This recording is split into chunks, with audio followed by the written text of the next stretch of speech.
Hey everybody, this is David Johnson, one of the founders of World Volunteer and also a trip lead here in Luang Prabang, in the northern part of Laos.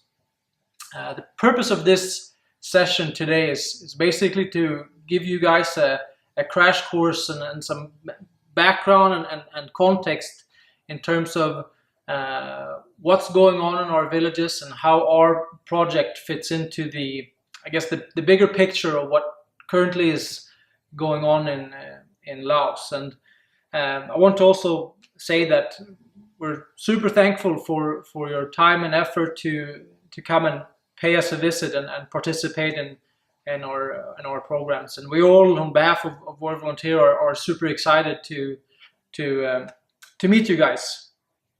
So the agenda for today is basically that I will talk a little bit about myself and how the organization started, and then move on to Laos and what currently is going on in the country and how that fits into our project, and eventually also your participation and your time and effort that we'll spend together in the community. So that's ballpark the agenda for today. I've attached also another brief seminar, which is a bit more hands-on, related to some cultural sensitivity points of view and some focus on do and don'ts and some practical advice, how to behave and how to immerse in the best possible way while in the village. But that's a separate session. So we're gonna kick off, and I'm going to start off with Laos as a country. It's historically the country have had its kind of its fair share of injustice and in without going back too much into history, but in more recent history, the country was left from the Vietnam War with pretty sort of horrible, leaving it with pretty horrible circumstances, even though the country was not a key player in the actual war.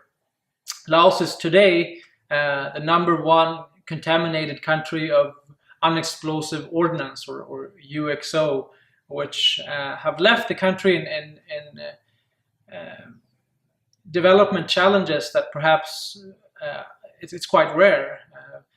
And until quite recently, it's been difficult for the country, even though it has very productive and useful soil. It's been difficult to promote or to build up kind of big scale agribusiness that you've seen the past 20-30 years in Thailand and Vietnam and parts of Cambodia. So Laos is still a couple of steps behind its neighboring country. The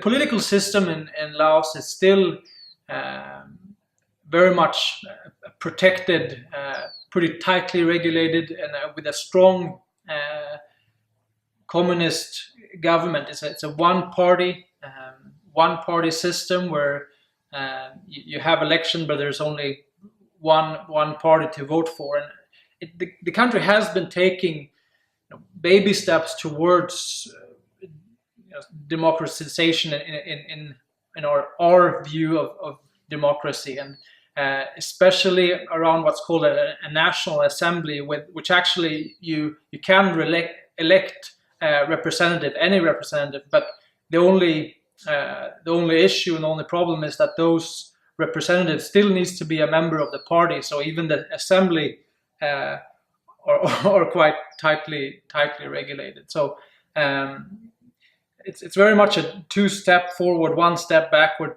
type of situation, and it's something that certainly takes a long time to see big change and big progress. Uh, Despite the country's perhaps many fallbacks, there are still Laos has a lot going for it right now, and it was basically in the early 90s, Laos made some key changes to change its, specifically from an economic standpoint, where you started to allow private sector investments, and you see these days the neighboring countries actually seeing Laos as a kind of an untapped resource, and especially in the kind of the main industries thriving in Laos today is hydropower. They're damming up parts of Mekong, which is very controversial, but has the opportunity to create some valuable revenue for Laos. It also has a pretty thriving mining sector in the southern part of the country, and also forestry is becoming a new and pretty thriving industry in Laos. So and the country have had its a growth rate of about 7 to 9% the past 10 years, which of course starts off from a very low level, but is building that year after year. It shows some results. Another sector that is also thriving in Laos is the tourism industry, and the country actually sees tourism industry as one of their key industries in order to reach the Millennium Development Goals, which and why that is that tourism in Laos today, since you don't allow the big franchise companies, you don't allow the hotel chains to get established in Laos, you create an industry very much where you as a visitors, you have to buy family-run guest houses or restaurants. So it really benefits the people quite well. And this is kind of the nutshell of what War Volunteer took on as our mission about 3 years ago, when we decided to equip and train and facilitate opportunities for ethnic minority communities outside Luang Prabang with the opportunity to host visitors and host tourists as an alternative source of revenue into their community. And it's a model, and it's a project that we've have studied a lot. It's something that works very well in countries like Nepal. They have a very famous it's called a tea house trek that we've studied, and we think can bring a lot of opportunity and a lot of benefits to communities outside of Luang Prabang. So, in a nutshell, what we do as an organization, and what the project that you as a participant will be a part of is this. It's the project we call the Eco Bungalow Project, where we build small bungalows or lodges outside Luang Prabang, so visitors can come and stay overnight. They can do a hike. They can participate. They can be a part of a minority community in the village, and explore that village and learn from that village, and then but still stay in a pretty comfortable hut.